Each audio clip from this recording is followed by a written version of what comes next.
In the world of music, there are many different kinds of albums, from the great albums that make you get down on your knees praising the heavens for allowing such beauty to exist, to those that are merely mediocre.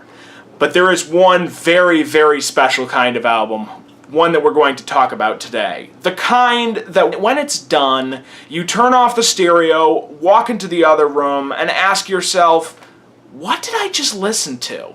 Now, oftentimes these albums are just genre exercises by artists who you would never expect to dabble in a particular genre. Most albums of this type are also one-offs, if only because the average recording artist's connection with the listeners is too tenuous to risk by alienating them multiple times, and it's only a very, very small select cadre of artists who have alienated their fan base more than once. And Miles Davis was one of such artists. The term genius gets thrown around a lot when you talk about art, but there's no question about it, Miles Davis was a genius. In a career that spanned almost 50 years, the man reinvented himself over and over again, always on the cutting edge and usually highly successful. Which is not to say that all of his material was universally loved. Quite the contrary, in fact. When Davis electrified his sound in 1969 on In a Silent Way, a significant portion of his audience was alienated by this act, preferring the more conventional acoustic music he had made up to that point. And while Davis's fusion period as a whole has been heavily reevaluated over the last several decades, with most critics now agreeing that it was an artistic triumph, there is still a contingent of fans who don't like anything he did after 1968.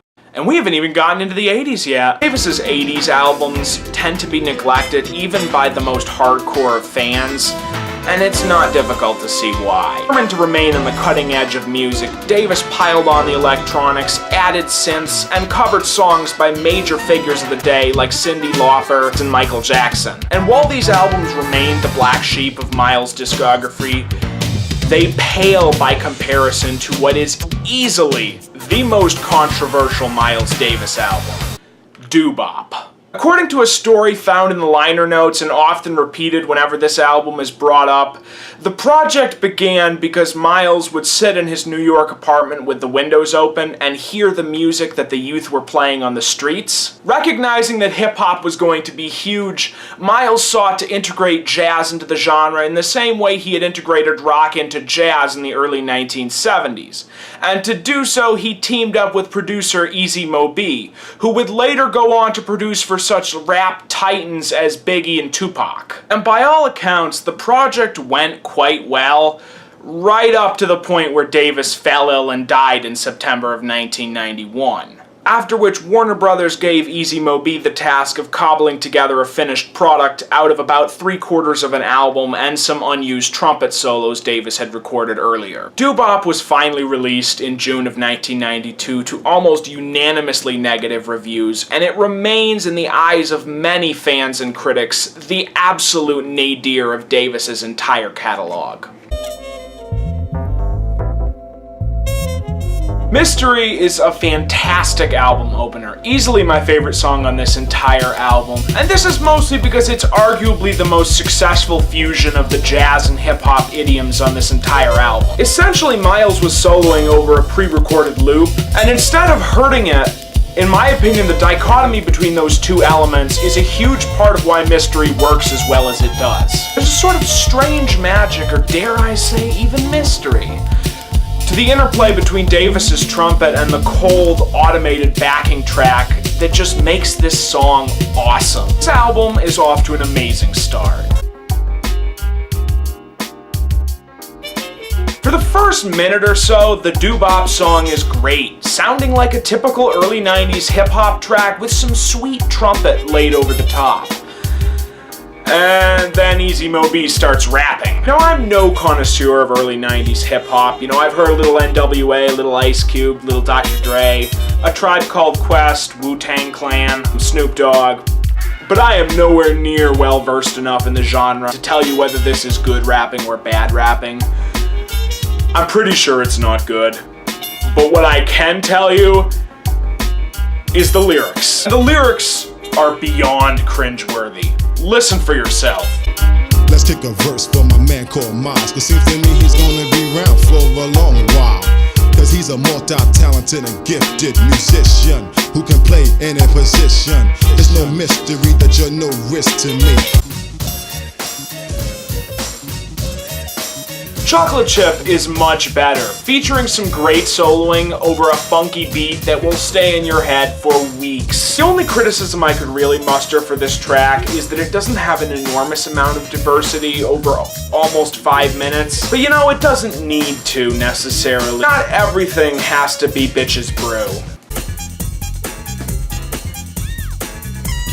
High Speed Chase is the first of the 2 songs compiled by Easy Mo Bee following Davis's death. And honestly, you'd never guess that, because the song is fantastic.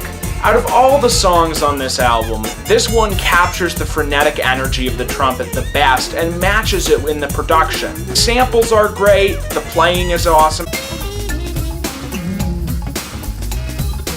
Most of what I said about the Doo-Bop song could also be said about Blow. The backing track with the interplay of the hip-hop beats and the trumpet is great, and maybe with a better rapper, this song could have been amazing. But as is, the rapping is not good. Here I am, Easy Mo Bee, kicking it live with the legendary Miles Davis, just my favorite. And his trumpet can't be played with, tampered with, or picked up and thrown to the pavement. It's perhaps not as offensively bad as the rapping on the Doo-Bop song, but it's still not very good. This track is awesome, another great funky beat that will stay in your head for weeks. But I do have to complain that I think the trumpet is mixed a little too low here, and arguably on the album as a whole, but I think the problem is most marked on this and the next track. To a far greater extent than High Speed Chase, Fantasy betrays its origins as something that was created and then thrown on the album at the behest of the record company so that they could have a finished product out there. Because essentially this is just any other rap song. The trumpet doesn't even come in for a good minute, and then when it does, it's swiftly replaced by possibly my least favorite rapping on this entire album. This track is good, but by this point in the album, I'm starting to get fatigued. And on an album that's only 40 minutes long, that's not a good thing at all. And thankfully, this is the next to last song on the album.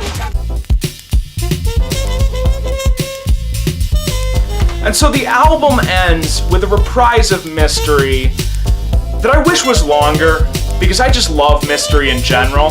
But as a closing track for this album and Miles Davis's entire discography, I think it's fitting. Very often when I'm writing a review, particularly when it's an album that's supposed to be bad, I wind up deeply unsure of what to say in this part of the video, and this album is no exception to that rule, because I really don't know what to think here. On the one hand, I don't buy the idea that this is the worst of the worst where Miles Davis is concerned. No album that has a track as good as Mystery on it will ever be a total loss in my book. In addition, most of the music is pretty good, and it definitely makes for an interesting listen. But on the other hand, a lot of the criticisms of this album are more or less accurate. The rapping is not very good.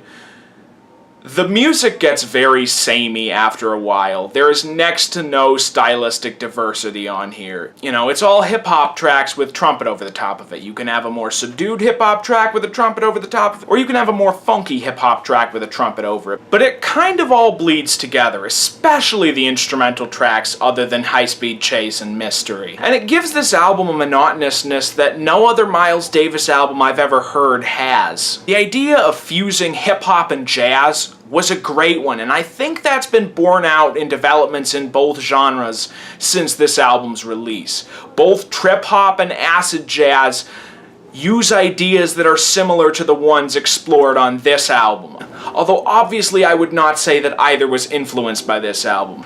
In fact, I'm not so sure that anything was influenced by this album. In a way, that's a tragedy. One of the unfortunate things about Davis dying when he did is that this album never got a follow-up. We never got to see what else Miles would have done with this style. Would he have gotten a bigger band and tried to bring some of this stuff live and then run with that? Or would he have gone deeper into the sampling and the electronic aspect of it? All in all, Doo-Bop is an odd album in many, many ways. It's this strange little footnote in the Miles Davis catalog that marks a path not traveled that might well have been explored in the 90s had Davis lived. It's by no means a good album, but it's not as abysmal as it's usually made out to be. In any case, don't make this your first Miles Davis album, but don't avoid it forever either.